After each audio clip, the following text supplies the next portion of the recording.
మాదక ద్రవ్యాల దుర్వినియోగాన్ని అరికట్టడంలో ప్రజల భాగస్వామ్యాన్ని పెంచేందుకు కేంద్ర ప్రభుత్వం మరో భారీ కార్యక్రమానికి శ్రీకారం చుట్టింది. ప్రధానమంత్రి నరేంద్ర మోదీ నషాముక్తి యువ ఫర్ వికసిత్ భారత్ సంకల్ప్ అభియాన్ను ప్రారంభించారు.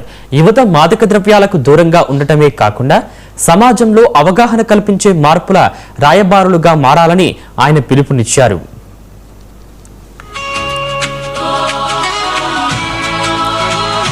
చలో చలే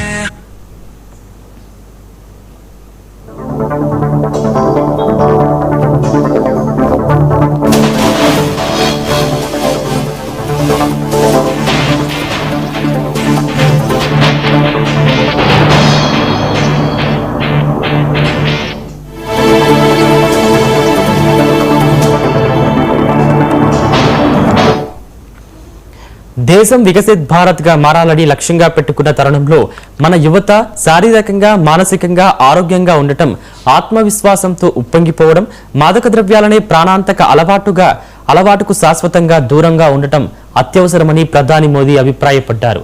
ఈ రోజు మనం చూస్తున్న ఈ ఉద్యమం వ్యక్తి, కుటుంబం, సమాజం కోసం అన్నిటికంటే ముఖ్యంగా ఇది దేశం కోసం. వికసిత్ భారత్ సంకల్ప అభియాన్ కింద చేపట్టిన డ్రగ్ ఫ్రీ యూత్ కార్యక్రమాన్ని అమలు చేయడం ఒక వ్యక్తి వల్ల సాధ్యమయ్యే పని కాదని, సమాజం మొత్తం భాగస్వామ్యం కావాల్సిన అవసరం ఉందని ప్రధానమంత్రి మోదీ పేర్కొన్నారు.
గత ఏడాది కాశీలో పైలట్ ప్రాజెక్టుగా ప్రారంభించిన విషయాన్ని గుర్తు చేశారు. అక్కడ ప్రారంభమైన ఈ కార్యక్రమం ఇప్పుడు దేశవ్యాప్త ఉద్యమంగా రూపుదిద్దుకుందని తెలిపారు.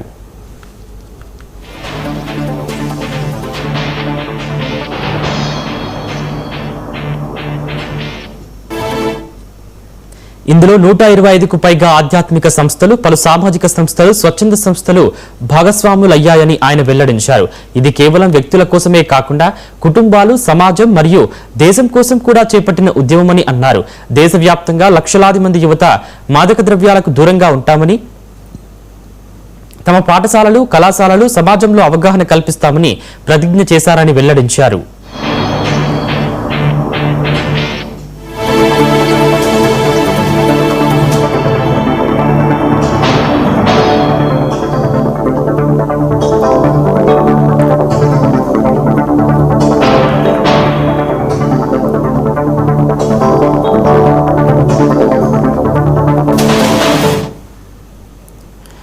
ఈ కార్యక్రమంతో పాటు 100 వారాల పాటు కొనసాగే దేశవ్యాప్త జన్ భాగీరథి ఉద్యమం ప్రారంభమైంది. ప్రతి ఆదివారం దేశంలోని వివిధ ప్రాంతాల్లో అవగాహన కార్యక్రమాలు నిర్వహించాలని కేంద్ర ప్రభుత్వం ప్రణాళిక రూపొందించింది. ఈ ప్రచారం కేవలం సందేశాలకే పరిమితం కాకుండా క్షేత్రస్థాయిలో విస్తృత కార్యక్రమాలు నిర్వహించనుంది. క్రీడా పోటీలు, వాకథాన్లు, యోగా, ధ్యాన శిబిరాలు, సాంస్కృతిక కార్యక్రమాలు, వీధి నాటకాలు, కళ, వ్యాసరచన పోటీలు ఉంటాయి. అలాగే విద్యా సంస్థల్లో మాదక ద్రవ్యాల దుష్పరిణామాలపై చర్చా వేదికలు, అవగాహన కార్యక్రమాలు నిర్వహిస్తారు.